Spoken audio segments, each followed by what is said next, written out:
The first advantage to discuss is the Protoss mothership. The 3-kilometer long mothership is a massive Protoss support vessel that served as the flagship of the famed Golden Armada. At the core of the mothership is a huge Kadaran crystal infused with psionic energy that allows the ship to crack the space-time fabric. The power created by this crystal projects a cloaking field that covers the vessel and renders nearby Protoss forces and vehicles invisible. Offensively, the ship is a devastating force, using its purifier beam to destroy entire enemy squadrons and planets. Motherships can also enter planetary atmospheres using inertial nullifiers, allowing the ships to take part in surface battles and anchor the entire Protoss force in combat.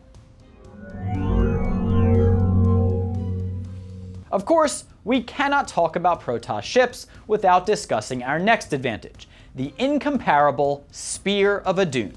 The Spear of Dune is an arc ship, a massive Protoss warship constructed at the height of the Protoss Empire. First, this ship dwarfs many of the largest ships across major science fiction franchises. It comes in at 74 kilometers long and 17 kilometers across. Designed to preserve Protoss society and culture in times of great need, the ship can carry an entire Protoss civilization. It can carry multiple armies of Protoss warriors, fleets of carriers and motherships in its hangars, massive ships in their own right, and can sustain itself for generations. Listen, I can't go into every feature of the Spear of Dune here. That would take a whole video in itself. That said, the ship is loaded with goodies. While an ancient construction, its technology is still advanced by current Protoss standards. Its armament is such that it can wage war single-handedly. It features a wide array of powerful weapons and abilities, such as a harvesting beam, thermal lances, time bombs, purifier beams, solar lances, time stop, and so on. The ship can also provide full energy support to surface troops, meaning that it's somewhat of a failsafe in the case that psionic matrices fail. The ship also features a star forge in its lower decks, which in essence is a mobile war factory producing combat weapons on the go. The next advantage to discuss is technological development. The Protoss might be the most technologically advanced race in the entire universe, though it's not quite fair to call their innovations pure technology, because almost everything in their arsenal is powered in part by psionic energy, and thus, through telepathic energy and the Kala, their system of belief, they are actually spiritually and cognitively bonded with their machines. We are going through specific examples of their technology in this video. So why make tech its own advantage? Well, because of the grasp that the Protoss have over their technology. The humans in the 40K universe have awesome tech. The only problem is that no one understands it, including the people in charge of it. The Protoss are wiser than this, however, as they limit their technology out of fear of their inventions evolving faster than they can understand and control them. Instead, the Protoss are restrained with their innovations and have developed a slow and steady system of technological development that they have carried out over thousands of years.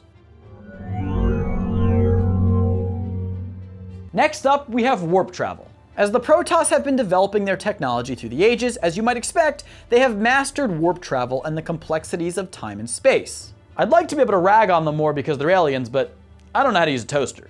There's no traveling through hell required for the Protoss to traverse the galaxy. The Protoss are much ahead of their Terran counterparts in this regard. They can very easily and seamlessly enter warp space and exit it very close to celestial bodies, meaning shorter travel times to their destinations. The Protoss can also open warp space rifts on the surface of a planet using warp beacons, meaning that they can warp ships, structures, and infantry right onto and off of the battlefield. There's no need for conventional atmospheric exit plans in the case of the Protoss. The next advantage is that the Protoss are adaptable. Harsh conditions and climates can't stifle the resilient Protoss. They're built tough like Fords, but unlike the automotive company, they're not complete shit. The Protoss are built to survive in almost any environment. They are strong and fast and are outfitted with sharp claws for more primal engagements. Yes, Protoss derive sustenance from light, but they can go without light for extended periods of time. They need little water, and what they do need can be absorbed right through their skin. And even without light and water, they can still survive. When the Dark Templar lived on Shakuras, a lightless planet, they did what any highly intelligent alien race/baseball player would do. They modified themselves biologically. The Protoss are elite physical specimens. This brings us to our next advantage. The Protoss are highly intelligent mind readers.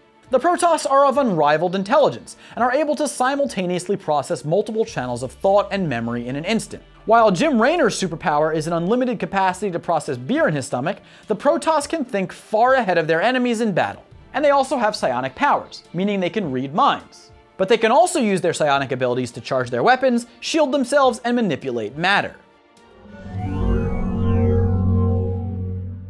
Naturally, our next advantage is communication. Protoss communication is pretty straightforward and efficient. When it comes to close-range communication, Protoss have the advantage of being psionically connected to each other and can speak telepathically, thus remaining silent to the observer or enemy. Protoss can even sense each other's emotions using their psionic appendages. There is a range limit to their telepathic abilities though. But the Protoss have invented psychic boosters, which you can think of as Wi-Fi extenders, that are used for ship-wide broadcasts. And then they use psi-link spires for communication across interstellar distances. And when it comes to cross-species communication, the Protoss can use their telepathic powers to directly connect to and interface with Terran communication systems. The Protoss have no need for fancy video conference apps. In the future, Google's only consumer is the Zerg, who continually get demonetized for making YouTube videos criticizing Terran colonialism. The next advantage is the Void Ray. The Void Ray is a Dark Templar escort ship, a novel endeavor created through the combination of Nerazim and Kalai technologies. The Void Ray is constructed around a prismatic core, a synthetic crystal that serves as an eternal power source that draws its energy from both the Void and Kala, the faith of the Protoss. Thus, the ship is self-sustaining. The ship is also equipped with flux field projectors. With the Void Ray aiming at a target and the flux projectors deployed, it can shoot a powerful prismatic beam of energy out, capable of decimating heavily armored structures and massive warships. Though only 600 meters in length, the efficiency of the Void Ray has positioned it to replace the carrier as the flagship of the Great Fleet. The next advantage is armor. The Protoss have a few different types of armor, but Zealots, the backbone of the Protoss military, wear powered suits. Along with being exceptionally reinforced, powered suits are outfitted with a plasma shield generator, a vital signs monitor, navigation tools, compression technology, and a respirator. The suit also enhances its wearer's psionic powers. That in itself makes the suit fairly strong. But unique to the Protoss power armor are psionically calibrated warp stones set on the armor's surface. When the Protoss wearing the suit nears death, these crystal matrices have the power to teleport the ailing Protoss to safety, where of course, if the Protoss is gravely injured but wishes to return to the fight, he can be placed in the shell of a Dragoon and sent back into battle. But I digress. The ability to teleport away from danger makes the already 1,000-year natural life expectancy Protoss even harder to get rid of. And finally, our last advantage is the Phoenix. The Phoenix is a Protoss superiority starfighter. The ship isn't perfect, but what makes it truly special is its speed and maneuverability. It can evade and outmaneuver almost any of its enemies. Phoenixes are so capable that they are frequently entrusted with holding back enemies that outnumber them. They are often deployed to the outer rim of Protoss territory, where they survey deep space for alien threats. Armed with ion cannons, the Phoenix is offensively capable, incinerating targets with its energy beams. The cannons are a good fit for allowing the agile Phoenix to fire while moving around at speed. But the beams do have a wavelength limit, and so close quarters combat against more lightly armored enemies is where it's most effective. That said, when under threat from powerful enemies, by overloading the ship's warp field, Phoenix pilots can unleash a gravity beam which immobilizes targets for a few seconds. The diversion of power necessary for the beam used to reduce the Phoenix mobility and strike capability as well. But technological improvements in the year 2506 improved the power management systems of the Phoenix, allowing the craft to use the beam to hit multiple targets and without diverting power from its weapon or propulsion systems, and thus the Phoenix makes our list. Okay, it's time to rate the Protoss on a scale of 1 to 5. Please click in the top right corner of the video to do so. Remember to watch the flaws video and vote at the end of that one as well. And stay tuned for all our videos coming up in this series, and hit that subscribe button and notification bell, please.